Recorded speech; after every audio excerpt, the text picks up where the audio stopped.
Hey, herd watchers. I would figure I would jump on the internet here on a Saturday. I am still editing into segments the roundtable conversation I did last weekend. God, it's been a week already. Anyway, we got a lot of stuff to talk about.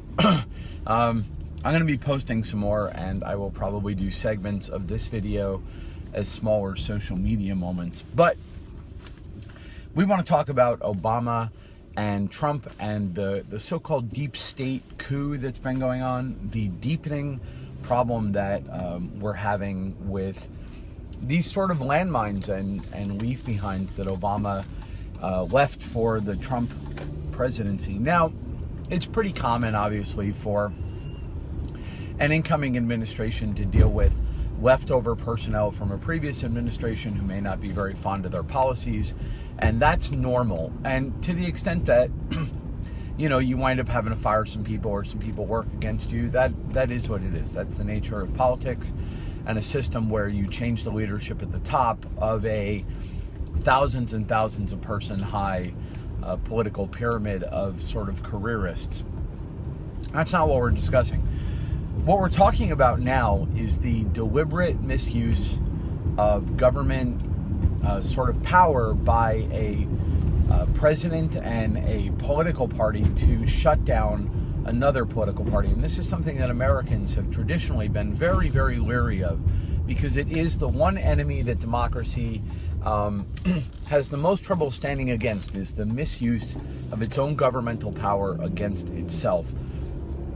Now, we know that Barack Obama had a history of weaponizing the U.S. government against his political opponents. He did it with the IRS. He did it with the DOJ. He did it with Homeland Security. He did it with the FDA. They would investigate, shut down, slow down the status of, mess up the paperwork of, and in other ways do everything they could to hamper groups and political opponents that Barack Obama thought didn't deserve a voice or didn't deserve the ability to speak.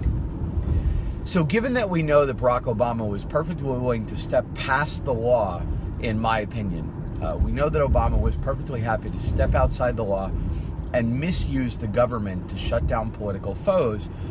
Is it a shock to find that during the most contentious election of our lifetime, that Barack Obama may have ordered the FBI to dig up as much dirt as possible upon his opponent and then leak that information, or leave it where it could be leaked to the press?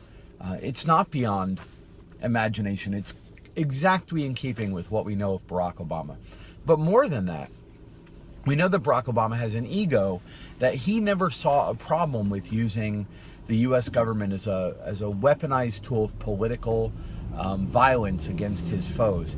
And now that he's out of the government and running Organizing for America again directly, it looks like Organizing for America is actively encouraging and funneling resources and money to people who are involved in leaks of classified and government information that's not intended to be private. Now, while it is legal for a reporter to have information that they might not otherwise be entitled to as long as it was passed on to them, the person doing the passing, so if you leak a classified document, you as the leaker are not protected by law, though the reporter you pass it to may be.